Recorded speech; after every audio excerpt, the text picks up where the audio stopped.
Hi hello friends, എല്ലാ കൂട്ടർക്കും നമ്മുടെ നാളത്തെ പ്രൊമോ റിവ്യൂയിലേക്ക് തന്നെ സ്വാഗതം. അങ്ങനെ രാഹുൽ സരയോട് പറയുന്നുണ്ട്, നമ്മുടെ ഏറ്റവും കരുത്തനായിട്ടുള്ള ഒരു ശത്രുക്കളെ തോൽപ്പിക്കാൻ കഴിഞ്ഞ ഒരുത്തനാണ് മോളെ ഇന്ന് പോലീസുകാരെ അറസ്റ്റ് ചെയ്തുകൊണ്ട് പോയത്. എന്നാലും അത് ഭയങ്കര കഷ്ടമായി പോയല്ലോ അച്ഛാ എന്ന് സരയ് പറയുമ്പോ രാഹുൽ പറയുന്നുണ്ട്, ശരിക്കും പറഞ്ഞാൽ അവിടെ കല്യാണിയും കിരണും മാത്രമേ ഉണ്ടാവുള്ളൂ, പിന്നെ ആ വേലക്കാരത്തി ആ വയസ്സ് തള്ള.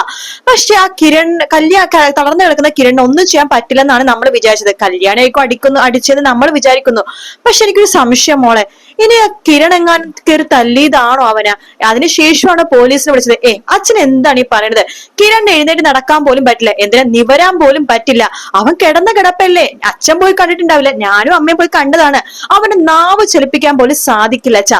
അവനല്ല, ആ കല്യാണി തന്നെ ആയിരിക്കും. അവൾക്ക് നല്ല കരുത്താണല്ലോ.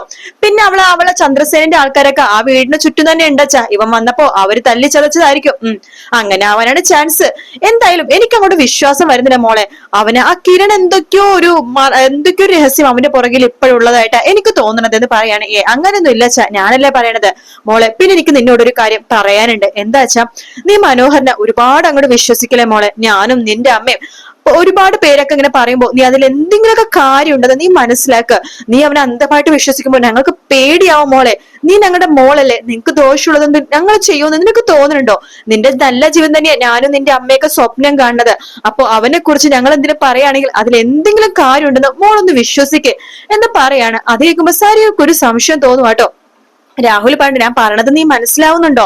നീ അവനെ വിശ്വസിക്കാതെ ജസ്റ്റ് ഒന്ന് അവനൊന്ന് ടെസ്റ്റ് ചെയ്ത് നോക്ക്. അപ്പൊ നിനക്ക് സത്യാവസ്ഥ മനസ്സിലാവും. നീ ഒന്ന് അവനെ നിരീക്ഷിക്കും മോളെ. അങ്ങനെയെങ്കിലും നിനക്ക് അവനെ കുറിച്ച് എല്ലാം മനസ്സിലാക്കാൻ സാധിക്കും എന്നൊക്കെ രാഹുൽ പറയാണ്. നേരെ സരയു മനോഹരനെ കുറിച്ച് അന്വേഷിക്കാൻ വേണ്ടി തന്നെ തീരുമാനിക്കുകയാണ്.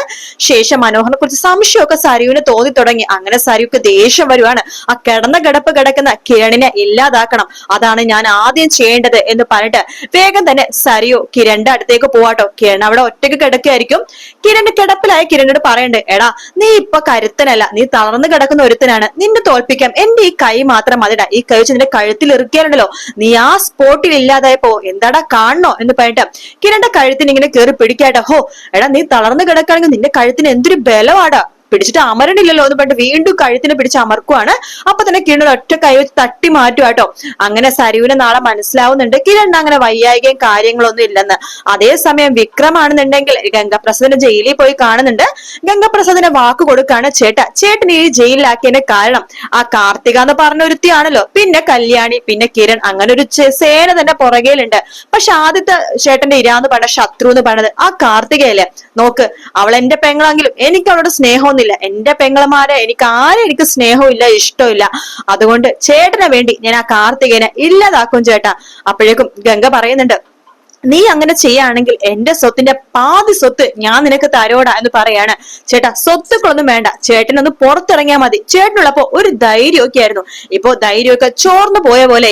അപ്പൊ അതുകൊണ്ട് ചേട്ടൻ പുറത്തിറങ്ങേണ്ടത് എന്റെയും കൂടി ആവശ്യമാണ്. ചേട്ടനിപ്പൊ ആകെ ഒരു ഏറ്റവും വലിയ ശത്രു കാർത്തികയാണല്ലോ. അവള് സ്വത്തുക്കൾ കിരണിനും കരണിനും കൊടുക്കുമെന്ന് പറഞ്ഞാണല്ലോ ചേട്ടൻ എത്ര ടെൻഷൻ. ചേട്ടൻ നോക്കിക്കോ, നാളൊരു ദിവസം ഉണ്ടെന്നുണ്ടെങ്കിൽ അവളെ ഞാൻ ഇല്ലാതാക്കിയിരിക്കും. അതിനുശേഷം ഞാൻ ജയിലിൽ വന്ന് ചേട്ടനോട് ആ സന്തോഷ വാർത്ത പറയും. ശരിയുടെ വിക്രമേ, നിനക്കത് ചെയ്യാൻ സാധിക്കും എന്നൊക്കെ ഗംഗപ്രസാദ് പറയാണ്. വിക്രം നേരെ കാർത്തികയുടെ വീട്ടിലേക്ക് ഒരു വലിയ ഇരുമ്പ് വടിയൊക്കെ ആയിട്ട് പോവാണ് കാർത്തികനെ ഇല്ലാതാക്കാൻ വേണ്ടി. കഴിഞ്ഞ ആഴ്ചത്തെ പ്രൊമോ കാണിച്ച ഭാഗം സ്വപ്നം അല്ലാന്നാണെങ്കിൽ നാളെ ആയിരിക്കും ആ സംഭവം നടക്കണേട്ടോ.